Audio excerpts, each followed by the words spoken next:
MCC जो है वो हमें बेवकूफ़ बना रही है। मैक्सिमम सीट्स जो है वो राजस्थान और जो है वो नॉर्थ इंडिया के बच्चे ले जाएंगे, या राजस्थान और दिल्ली के बच्चे जो हैं वो मैक्सिमम सीट्स पर अपना कब्जा जमा लेंगे। एसएमएस में सीट वैकेंट है बच्चों, ओबीसी की एक सीट वैकेंट है। अब देखिए ऐसे तो ओबीसी एसएमएस मिल नहीं पाता, 650 नंबर तक जाते जाते लोग मतलब 650 जो मार्क्स लाते हैं वो भी कॉन्फिडेंट नहीं होते कि एसएमएस मिल जाएगा ओबीसी कैटेगरी में। लेकिन यहाँ किसी न किसी की किस्मत खुलने वाली है कि 596 में या उससे भी नीचे जो है वो एसएमएस मिल जाएगा। हेलो स्टूडेंट्स, नमस्कार। मैं बलडोदिया अभिव्यक्ति के माध्यम से आपसे जुड़ रहा हूं। किस्मत कनेक्शन जो एमसीसी है उसने एक नोटिफिकेशन जारी किया है। काउंसलिंग रुकने का नाम ही नहीं ले रही है। 325 सीटों के लिए सीट मैट्रिक्स के साथ आज हम इस वीडियो में आपसे डिस्कस करेंगे कि कैसे बहुत कम मार्क्स के बावजूद भी बहुत अच्छे कॉलेज में सीट मिल जाता है। ये हमारे सिस्टम की खामियां हैं या फिर किस्मत कनेक्शन है, इसको हम डिस्कस करेंगे। बहुत पहले मैंने एक वीडियो इस पे किया था जिसपे आपको ये बताया था कि आपसे कम मार्क्स वाला स्टूडेंट आपके ड्रीम कॉलेज में सीट ले जाएगा। अब ये व्यवस्थाएं कैसी हैं, ये व्यवस्थाएं कब बदलेंगी, इनके बारे में तो ज़्यादा कुछ नहीं कहा जा सकता। लेकिन अब जितनी सीट्स वैकेंट हैं उन सीट्स पर कैसे आप अच्छे से काउंसलिंग प्रोसेस अपनी करवा कर ऑक्यूपाई कर सकते हैं सीट्स को, इस पे हम बात करेंगे। तो देखिए, किस्मत कनेक्शन नीट यूजी 2021 काउंसलिंग। एक बड़ी अजीब बात तो आपको ये देखने को मिल रही है कि स्टूडेंट्स अभी 2022 के एग्जाम के लिए जो है वो पूरा प्रोसीजर शुरू हो गया है, रजिस्ट्रेशन उसके चल रहे हैं, सारी प्रोसेस चल रही है। लेकिन इधर अगर आप देखेंगे तो आपको देखने में ये मिल रहा है कि नीट यूजी 2021 की काउंसलिंग के लिए भी नोटिफिकेशन आ रहे हैं। खैर, इस नोटिफिकेशन पे थोड़ी सी बात करते हैं। मैंने कल लाइव किया था इस पे और इस नोटिफिकेशन पे हमने डिस्कस किया था। बहुत साफ लिखा है, candidates participating in UG counselling 2021, ये जो है इनके लिए वो कह रहे हैं however still 325 MBBS seats of all India quota AIQ के थ्रू फिल की जाने वाली भरी जाने वाली 325 सीटें अब स्टूडेंट्स वैकेंट हैं, जिसमें एम्स की सीटें भी हैं, सेंट्रल यूनिवर्सिटीज की हैं, जिपमेर की हैं। ये सारी सीट्स वैकेंट हैं, तो इन सीट्स के लिए आप काउंसलिंग करवा सकते हैं। इसके बारे में ज़्यादा बात नहीं करेंगे, मैं आपको सीट मैट्रिक्स के साथ बहुत सारी चीज़ें बताने वाला हूँ। सीधा हम इसकी एलिजिबिलिटी पे आ जाते हैं। देखिए, इसके लिए वो कैंडिडेट्स एलिजिबल हैं जिन कैंडिडेट्स ने पहले एमसीसी के पोर्टल पर रजिस्टर किया है लेकिन किसी भी राउंड की काउंसलिंग में अब तक कोई सीट ऑक्यूपाई नहीं कर पाए हैं। और कौन इनएलिजिबल होगा? A candidate already allotted and joined A seat. किसी कैंडिडेट को ऑलरेडी ऑल इंडिया कोटे में कोई सीट मिल गई है, अलॉट हो गई है, उसको ज्वाइन कर लिया गया है। और इसके अलावा स्टूडेंट्स कहा गया है जिन्होंने सीट ऑल इंडिया कोटे के मॉपअप राउंड और स्ट्रो वैकेंसी राउंड में जो उनको सीट अलॉट हुई थी वो 1 अप्रैल से 11 अप्रैल के बीच में एमसीसी ने जो काउंसलिंग कंडक्ट करवाई थी उसमें उन्होंने अलॉटेड सीट जो है वो ज्वाइन नहीं की है, तो वो भी इसके लिए इनएलिजिबल होंगे। और इसको नाम दिया गया है स्पेशल स्ट्रो वैकेंसी राउंड। ये जो है वो students special stray vacancy round है, SSVR, special stray vacancy round. एक और बात आप यहाँ कहेंगे, 50,000 रुपीज की स्टूडेंट्स जो है वो रजिस्ट्रेशन फी है, ये 50,000 रुपीज रिफंडेबल हैं, तो चिंता नहीं करें। अब आते हैं इसके सीट मैट्रिक्स पे। देखिए स्टूडेंट्स, ये जो स्पेशल स्ट्रो वैकेंसी राउंड है ये इसका सीट मैट्रिक्स है, जो आपके सामने सीट मैट्रिक्स मैं डिस्कस कर रहा हूं। और देखिए, इस सीट मैट्रिक्स से आपको ये क्लियर होगा कि कहां कहां कैसे कैसे सीटें वैकेंट हैं। बहुत अच्छे अच्छे इंस्टीट्यूशन जो आपके ड्रीम कॉलेज होते हैं। आंध्र प्रदेश का कॉलेज आपको दे रखा है पहले अल्फाबेटिक ऑर्डर में। आंध्र प्रदेश के कुछ कॉलेजेस हैं, 9 कॉलेजेस स्टूडेंट्स हैं। आंध्र प्रदेश के 9 कॉलेजेस में डिफरेंट कैटेगरी के सीट्स हैं। जैसे देखिए, जो ओपन लिखा है वो जनरल है, SC open, ST ST open. इस तरीके से ये आंध्र प्रदेश के कुछ कॉलेजेस हैं। 9 कॉलेजेस में सीट्स वैकेंट हैं और स्टूडेंट्स अगर देखा जाए तो 2, 3, 4, 5, 6, 7, 8 एंड 9, 10 सीट्स जो हैं वो आंध्र प्रदेश में, AP में वैकेंट हैं। उसके बाद आप देखेंगे आसाम में 1 सीट वैकेंट है।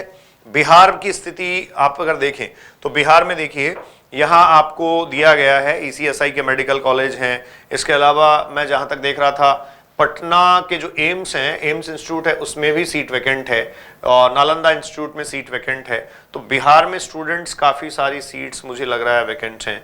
बिहार की नंबर ऑफ सीट्स आप देख सकते हैं, ये सारा सीरियल नंबर 11 से लेकर 29 तक, 11 to 29 ये बिहार की सीटें हैं। और इसको अगर आप काउंट करें 1, 2, 4, 5, 6, 7, 8, 9 और 11, 12, 13, 15, 16, 17, 18, 19, 21, 22, 23, 24, 25 सीट्स बिहार में वैकेंट हैं। ये मैं इसलिए भी बता रहा हूं जिससे आप जब काउंसलिंग प्रोसेस में जाएं तो आपको आइडिया रहे कि कौन से स्टेट में कितनी सीट्स वैकेंट हैं।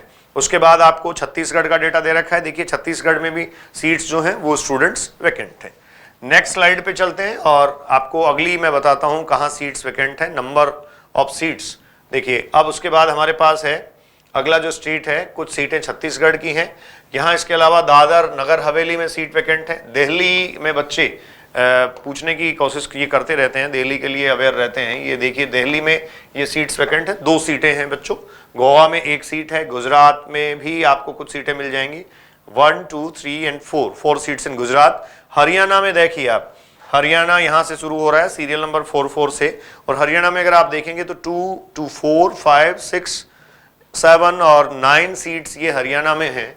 9 सीट्स हरियाणा में आपको वैकेंट मिलेंगी। इसके बाद हिमाचल प्रदेश, झारखंड दे रखा है, कर्नाटक दे रखा है, और उसके बाद कर्नाटक में देखिए, कर्नाटक में काफी सीट स्टूडेंट्स वैकेंट है। तो इस तरीके से ये जो सीट मैट्रिक्स है, इस सीट मैट्रिक्स से आप ये अंदाज लगा सकते हैं स्ट्रो वैकेंसी राउंड जो स्पेशल टाइप का है, इसमें जब आप जाएं तो आपको कॉलेज मिलेगा या नहीं मिलेगा। और दूसरी इंपॉर्टेंट बात ये मैं लास्ट में बताने वाला हूं कि आपको कितने मार्क्स पे कॉलेज मिलने की पॉसिबिलिटी है। और दूसरी इंपॉर्टेंट बात जो बच्चों हम कर रहे हैं वो ये है कि आप जब इस काउंसलिंग प्रोसेस में जा रहे हैं तो इस काउंसलिंग प्रोसेस में आपको अपने स्टेट का आइडिया रहेगा, जिस स्टेट को आप चूज करते हैं कि हाँ इस स्टेट में हमें जाना चाहिए या नहीं जाना चाहिए। फिर देखिए केरल कर्नाटक की काफी सारे इंस्टीट्यूशंस दे रखे हैं, मध्य प्रदेश, एमपी, यहाँ स्टूडेंट्स आप देखिए दिया गया है आपको। महाराष्ट्र में सीट्स काफी वैकेंट हैं। महाराष्ट्र में सीट्स अगर आप देखेंगे तो वैकेंट है, जैसे भीमराव जी जीवाजी मेडिकल यूनिवर्सिटी में 3 सीट्स जो हैं वो वैकेंट है। तो इस तरीके से नंबर ऑफ सीट्स जो हैं उनकी कंप्लीट एक वैकेंसी आपके सामने है। आप अगला देखें, ये सीट्स आपको दे रखी है महाराष्ट्र की। महाराष्ट्र में काफी अच्छी स्थिति है अगर महाराष्ट्र के बच्चे ध्यान दें। उसके बाद उड़ीसा, पुडुचेरी, पंजाब में ये देखिए जैसे doctor B R Ambedkar institute आप पढ़ रहे हैं, इसमें सीट्स वैकेंट हैं। ठीक है, तो ये स्टूडेंट्स कंडीशन हो गई आपके पास पंजाब की। अगली स्लाइड पे मैं आपको बता रहा हूं पंजाब की सीटें कंटिन्यू हैं। स्पेशली राजस्थान की बात कर लेते हैं, राजस्थान की बात हम कर लेते हैं, बच्चे सीधे जुड़े रहते हैं। देखिए राजस्थान में यहाँ ये वैकेंसीज आपके पास है। राजस्थान में एसएन मेडिकल कॉलेज जोधपुर में जनरल की सीट वैकेंट है। राजस्थान में आप कहेंगे भरतपुर में एक सीट वैकेंट है। भीलवाड़ा के गवर्नमेंट कॉलेज में सीट वैकेंट है। गवर्नमेंट कॉलेज भीलवाड़ा में एसटी की एक सीट वैकेंट है। इसके अलावा स्टूडेंट्स पाली में वैकेंट है, जैसलमेर बाड़मेर में वैकेंट है, government medical college Kota, government medical college Kota, Jhalawar. इसके अलावा आरयूएचएस, काफी अच्छी डिमांड पे आरयूएचएस रहता है बच्चों, ये आरयूएचएस में भी सीट्स वैकेंट हैं। इसके बाद राजस्थान में आप देखें Sardar Patel medical college एसपीएमसी, SMS में सीट वैकेंट है बच्चों, ओबीसी की एक सीट वैकेंट है। अब देखिए ऐसे तो ओबीसी एसएमएस मिल नहीं पाता, 650 नंबर तक जाते जाते लोग मतलब 650 जो मार्क्स लाते हैं वो भी कॉन्फिडेंट नहीं होते कि एसएमएस मिल जाएगा ओबीसी कैटेगरी में। लेकिन यहाँ किसी न किसी की किस्मत खुलने वाली है कि 596 में या उससे भी नीचे जो है वो एसएमएस मिल जाएगा। फिर देखिए यहाँ एसके गवर्नमेंट कॉलेज सीकर है, इसमें भी एक सीट ओबीसी की स्टूडेंट्स वैकेंट है।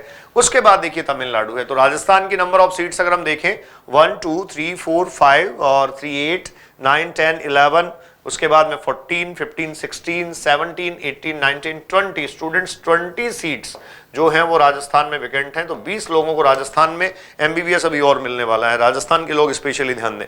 और एक और बात, मेरे पास एक कमेंट था एक बच्चे का, मैं जिसमें पढ़ रहा था और बहुत उसने पैनी नजर रखते हुए बात की कि देखिए ये एमसीसी जो है वो हमें बेवकूफ़ बना रही है, मैक्सिमम सीट्स जो है वो राजस्थान और जो है वो नॉर्थ इंडिया के बच्चे ले जाएंगे, या राजस्थान और दिल्ली के बच्चे जो हैं वो मैक्सिमम सीट्स पर अपना कब्जा जमा लेंगे। तो मुझे लगा बड़ी पारखी नज़र है, बात तो बड़ी सटीक की है, क्योंकि ज़्यादा से ज़्यादा मार्क्स जो हैं वो इन स्टेट्स के बच्चों को होते भी हैं। अगली कंडीशन हम देख रहे हैं, यहाँ आप तमिलनाडु देखिए, पूरे तमिलनाडु में जो नंबर ऑफ सीट्स वैकेंट हैं, तेलंगाना, उत्तर प्रदेश के कौन से कॉलेजेस में सीट्स वैकेंट हैं, ये सारी डिटेल आपके सामने है। फिर स्टूडेंट्स उत्तर प्रदेश, यूपी की काफ़ी लंबी चौड़ी डिटेल, वेस्ट बंगाल है, ये वेस्ट बंगाल की कॉलेजेस हैं जिनमें सीट्स वैकेंट है। इवन आपको ये देखने को मिलेगा कि एम्स में भी कई सारी सीट्स जो हैं वो वैकेंट हैं। और अब आप देखिए कुछ इंपॉर्टेंट सीट्स के बारे में मैं बता रहा हूँ, जैसे मौलाना आजाद मेडिकल कॉलेज में पढ़ना बहुत सारे लोगों का, आप ये कह सकते हैं स्टूडेंट्स ड्रीम होता है। लेकिन आप ये देखिए दिल्ली एनसीटी जो है, Maulana Azad medical college seat MBBS के लिए एक सीट ओपन कैटेगरी मतलब जनरल कैटेगरी के लिए है, एक एसटी के लिए ओपन है।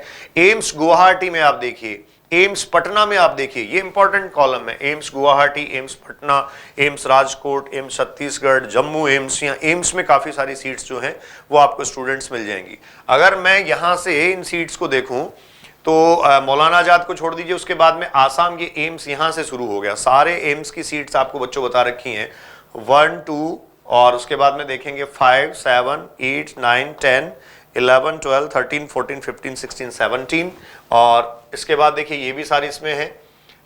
और जिपमेर में देखिए 8 सीटें इसमें, दोनों जिपमेर जो है 8 एंड 16 सीट्स जो हैं वो वैकेंट हैं। तो 16 तो ये हो गई थी और उसके बाद आप देखिए ये एम्स में है तो 17, 18, 19, 20, 22, 23, 25, 30 और उसके बाद में देखिए स्टूडेंट्स 34, 35, 36, एम्स भटिंडा भी बहुत बच्चे चूज करते हैं, 36 जो हैं और ये 37, मतलब ऑलमोस्ट अगर आप देखेंगे तो 37 सीट्स जो हैं वो तो एम्स में वैकेंट है और जिपमेर की अगर सीट्स आप देखें तो +2 18 सीट्स इसमें वैकेंट है। तो ये काफी अच्छी पोजीशन हो सकती है। तो जो बच्चे जिनके बिल्कुल बाउंड्री लाइन पे जो हैं, जिनके मार्क्स बिल्कुल कट ऑफ जो स्ट्रो वैकेंसी राउंड का रहा था उस पर हैं, 596 वालों को स्पेशली मैं कह रहा हूं, वो इन पे फोकस रखें, नजर गड़ाए रखें, आपको जरूर ये कॉलेज मिल जाएगा। इस कॉलेज के मिलने की पॉसिबिलिटी काफी अच्छी है।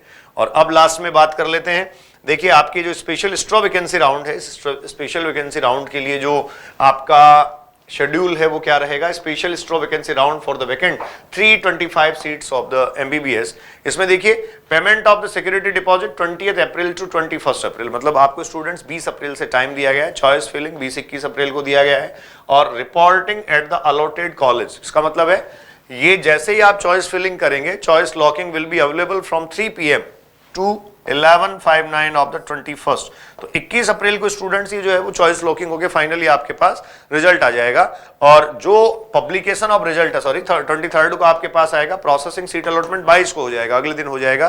तो आप ध्यान रखें, एक 2 दिन का ही प्रोसेस है, ये आपको 2 दिन इसके लिए दे दिए गए, फिर उसके बाद में चॉइस फिलिंग के लिए दे दिए गए, 22nd को आपका रिजल्ट आ रहा है और 23rd को पब्लिकेशन ऑफ रिजल्ट हो जाएगा। उसके बाद रिपोर्टिंग के लिए 5 डेज का आपको टाइमिंग दिया गया है।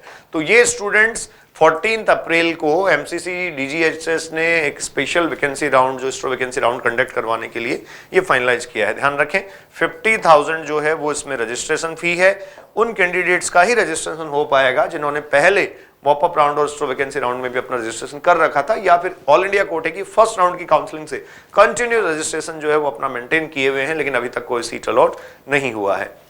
तो स्टूडेंट्स ये था किस्मत कनेक्शन, कम मार्क्स ज्यादा अच्छा कॉलेज। एम्स में भी काफी सीटें खाली हैं, नंबर ऑफ सीट्स 37 जैसा हमने भी डिस्कस किया। जिपमेर की 18 सीट्स वैकेंट हैं, 60 सीट्स ऑलमोस्ट आप कह सकते हैं स्टूडेंट्स जिपमेर और एम्स में है। बहुत अच्छा मौका है, चूक नहीं जाइएगा, किस्मत कनेक्शन का फायदा उठाइएगा। मैं MM बलडोदिया अभिव्यक्ति के माध्यम से आपसे जुड़ रहा था। बहुत बहुत धन्यवाद, नमस्कार।